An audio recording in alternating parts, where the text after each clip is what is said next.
پیارے بچوں، آج کی میری کہانی کا عنوان ہے جل پری اور مچھیرا۔ پیارے بچوں، السلام علیکم۔ میں آپ کا انکل احمد عدنان طارق ہوں اور آپ میرا YouTube channel Ahmed Adnan stories دیکھ رہے ہیں۔ میرے ساتھ ہمیشہ کی طرح میرے کیمرہ مین نواز انصاری صاحب ہیں۔ میرے چینل پر مزید بچوں کی کہانیوں کے لیے میرا چینل سبسکرائب کریں، لائک کریں اور شیئر کریں، اور بیل آئیکن کا بٹن دبائیں تاکہ ہماری ہر نئی ویڈیو کا نوٹیفیکیشن آپ کو ملتا رہے۔ اور بچوں، یہ آئرلینڈ کی کہانی ہے۔ یہ مردوں کے جزیرے پر سنائی جانے والی بہت پرانی کہانی ہے۔ مردوں کا جزیرہ ایک سرسبز اور شاداب جزیرہ ہے جو بحر آئرلینڈ کے عین وسط میں واقع ہے۔ یہ جزیرہ اپنے پانی کے بھنوروں اور بلیوں کی وجہ سے دنیا میں مشہور ہے۔ یہاں بلیاں دم کے بغیر ہوتی ہیں اور انہیں مینکس بلیاں کہتے ہیں۔ ایک دفعہ کا ذکر ہے، یہاں ایک مچھیرا رہتا تھا جس کا نام سیلی تھا۔ اس کا بہت بڑا خاندان تھا، اس کے بہت سے بیٹے تھے اور وہ بہت غریب تھا۔ وہ ہر روز سمندر میں مچھلیاں پکڑنے جاتا تھا، لیکن وہ کبھی بھی زیادہ مچھلیاں نہیں پکڑ سکا تھا۔ وہ ہر رات اپنا جھینگے پکڑنے والا جال سمندر میں ڈال کر سوتا، مگر کبھی کبھار کوئی جھینگا اس کے جال میں پھنستا تھا۔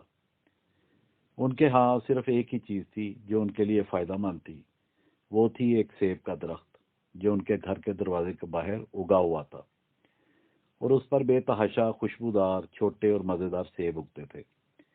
ایک دن سیلی نے کچھ سیب اپنی کشتی میں رکھے تاکہ مچھلیاں پکڑتے وقت اگر اسے بھوک لگے تو وہ انہیں کھا سکے۔ اس نے کشتی کا رخ سمندر میں واقع چٹانوں کی طرف موڑا اور وہاں پانی میں اپنا جال پھینک دیا۔ کچھ ہی دیر میں اس نے پانی میں ایک جھپکے کی آواز سنی۔ جب اس نے پانی سے ایک سر کو ابھرتے ہوئے دیکھا جو ایک لڑکی کا سر تھا، جس کے سنہرے خوبصورت بال ہوا میں لہرا رہے تھے اور اس کی آنکھیں سمندر کے پانی کی طرح ہی نیلی تھیں۔ وہ ایک جل پری تھی۔ سیلی نے اکثر لوگوں سے سنا ہوا تھا کہ آئرلینڈ کے سمندر کے کنارے جل پریاں ہوتی ہیں، لیکن اس نے کبھی انہیں دیکھا نہیں تھا۔ وہ جل پری سے کوئی بات نہیں کر سکا، لیکن اس نے کچھ سوچ کر اپنے مزیدار خوشبودار سیبوں میں سے ایک سیب اٹھایا۔ جل پری نے مچھیرے سے سیب لے لیا اور فوراً اسے چبانا شروع کر دیا۔ اس کے سفید موتیوں جیسے دانت جیسے جگمگا رہے تھے۔ اس نے شکریہ ادا کرتے ہوئے مچھیرے سے کہا، یہ بہت مزے کا ہے۔ جب اس نے سیب ختم کر لیا تو اس نے بڑے سکون سے مچھیرے کی کشتی کے گرد تیرنا شروع کر دیا۔ اس نے کئی دفعہ اپنی چمکتی ہوئی دم سمندر کی لہروں پر ماری، پھر اس نے کہا، مہربانی کر کے اپنے زمینی انڈوں میں سے ایک اور مجھے دے دیجیے۔ سیلی زمینی انڈوں کا لفظ سن کر بہت ہنسا اور کہنے لگا، یہ زمینی انڈے نہیں ہیں، یہ سیب ہیں جو میں نے گھر کے ساتھ اگے ہوئے سیب کے درخت سے توڑے ہیں۔ اس نے جل پری کو ایک اور سیب دیا۔ اس نے وہ سیب بھی کھایا۔ وہ تھوڑی دیر اور کشتی کے ارد گرد تیرتی رہی، پھر اس نے کئی دفعہ اپنی چمکتی دم پانی کی لہروں پر ماری اور پھر غائب ہو گئی۔ اسی اثناء میں سیلی نے دیکھا کہ اس کا مچھلیوں والا جال مچھلیوں سے بھرا ہوا تھا۔ وہ اتنی زیادہ تھیں جو اس کے خاندان کے کھانے کے لیے ہی کافی نہیں تھیں، بلکہ بازار میں بیچ کر ان سے پیسے بھی کمائے جا سکتے تھے۔ اس نے سوچا کہ جل پری اس کے لیے خوش قسمتی لے کر آئی تھی، لیکن گھر جا کر اس نے جل پری کے متعلق کسی سے کوئی بات نہیں کی۔ اگلے دن وہ دوبارہ مچھلیاں پکڑنے سمندر میں گیا۔ اس دفعہ بھی وہ کشتی میں چند سیب رکھنا نہیں بھولا۔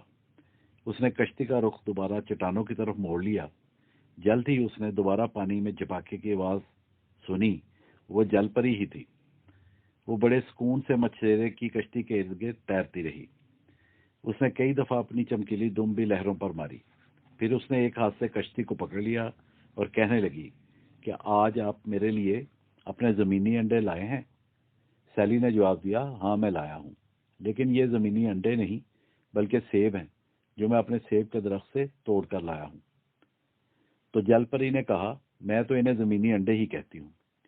اس نے ایک سیب کھایا، پھر کشتی کے ارد گرد تیرتی رہی اور اپنی چمکتی دم لہروں پر مارتی رہی۔ پھر وہ مسکرائی، ایک ہاتھ سے کشتی کو پکڑا اور مچھیرے سے مانگ کر دوسرا سیب کھایا، پھر پانی میں غوطہ لگایا اور لہروں کو چیرتی ہوئی گہرے پانی میں غائب ہو گئی۔ اسی لمحے سیلی نے دیکھا کہ اس کا مچھلیاں پکڑنے والا جال مچھلیوں سے لبالب بھرا ہوا ہے۔ اسے اب یقین ہو گیا تھا کہ یہ خوش قسمتی جل پری کی وجہ سے ہی ہے۔ اس دن کے بعد سے سیلی کے خاندان کے دن پھر گئے۔ سیلی اپنے جال سے اتنی زیادہ مچھلیاں پکڑتا اور اتنے جھینگے جال میں ہوتے کہ انہیں بیچ بیچ کر سیلی اس قابل ہو گیا کہ وہ رقم پس انداز بھی کر سکے۔ اس نے اور اس کی بیوی نے دودھ دینے والی ایک گائے بھی خرید لی اور کچھ بہت زیادہ اون والی بھیڑیں بھی۔ سیلی کے خاندان کے بچے اب پیٹ بھر کر کھانا کھاتے تھے اور دنوں میں ہی انہوں نے مضبوط قد کاٹ نکالا اور کڑیل نوجوان میں تبدیل ہو گئے۔ لوگوں نے کہنا شروع کر دیا، سیلی کا خاندان بہت خوش قسمت ہے، وہ جس چیز کو ہاتھ لگاتے ہیں سونا بن جاتا ہے۔ لیکن سیلی نے اپنا معمول نہیں چھوڑا اور وہ روز سمندر میں مچھلیاں پکڑنے جاتا رہا اور اپنے ساتھ میٹھے سیب لے جانا کبھی نہیں بھولتا۔ لیکن اس سارے عرصے میں کبھی اس نے کسی سے جل پری کا ذکر نہیں کیا۔ وقت بہت جلدی گزر گیا، لڑکے بڑے ہو گئے اور سیلی اتنا بوڑھا ہو گیا کہ اب اس قابل نہیں رہا کہ مچھلیاں پکڑنے سمندر میں جا سکے۔ اب کئی دفعہ سیلی کے بیٹوں میں سے کوئی سمندر میں مچھلیاں پکڑنے جاتا، لیکن شاید ہی کبھی سیلی کے بیٹوں میں سے کسی نے مچھلی پکڑی یا کوئی جھینگا پکڑا، اور ان کے جال ہمیشہ ہی خالی رہنے لگے۔ گائے نے بھی دودھ دینا بہت کم کر دیا اور بھیڑیں بہت کمزور ہو گئیں۔ سیلی کا خاندان دوبارہ غریب ہو گیا اور لوگ کہنے لگے، سیلی کا خاندان آج کل بہت بدقسمت ہے، کچھ بھی ان کے حق میں نہیں جا رہا۔ صرف ایک چیز تھی جس پر بدقسمتی نہیں چھائی تھی، اور وہ تھی سیب کا درخت، جس پر ابھی بھی ویسے ہی مزیدار سیب لگ رہے تھے۔ آخر لڑکوں نے تجارتی جہازوں پر نوکریاں کر لیں اور سیلی کا صرف ایک بیٹا ماں باپ کے ساتھ رہ گیا۔ اس کا نام ایوان تھا۔ ایک دن وہ سمندر میں مچھلیاں پکڑنے گیا تو اس نے ایک چٹان پر جل پری کو بیٹھے ہوئے دیکھا۔ اس کے سنہری بال ہوا میں اڑ رہے تھے اور اس کی آنکھیں سمندر کے پانی جیسی نیلی تھی۔ اس نے لوگوں سے اکثر سنا تھا کہ آئرلینڈ کے سمندر میں جل پریاں ہیں، لیکن وہ دیکھ پہلی بار رہا تھا۔ اس نے جلدی سے کشتی موڑ کر ایک چٹان کے پیچھے کر لی اور ایسا ظاہر کرنے لگا جیسے اس نے جل پری کو نہیں دیکھا۔ لیکن جل پری اسے مخاطب کر کے بولی، تمہارے والد کی طبیعت کیسی ہے؟ وہ اب سمندر میں کیوں نہیں آتے؟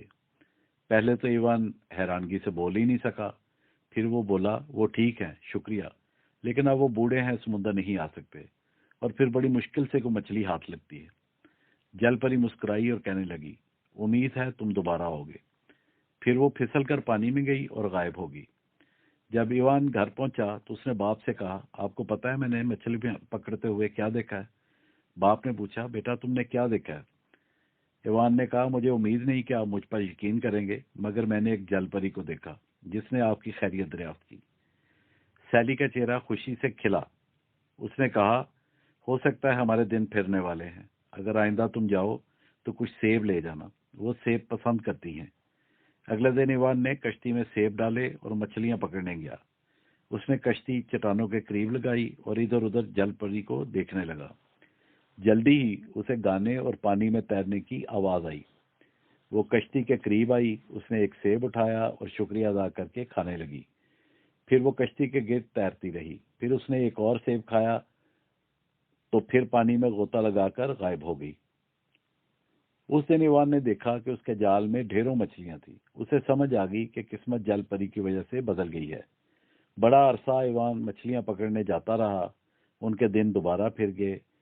گائے دوبارہ ڈھیروں دودھ دینے لگی۔ پھر جب ایوان بوڑھا ہوا اور اس نے ارادہ کیا کہ وہ دنیا دیکھنے جائے گا، جل پری اس کے جانے کی خبر سن کر پریشان ہوگی، تو اس نے وعدہ کیا، میں ایک دن لوٹ کر آؤں گا، لیکن اب میں سمندر کے کنارے سیب کا ایک درخت لگاؤں گا جس پر لگے ہوئے سیب پک کر سمندر میں گریں گے اور تمہارے پاس آئیں گے۔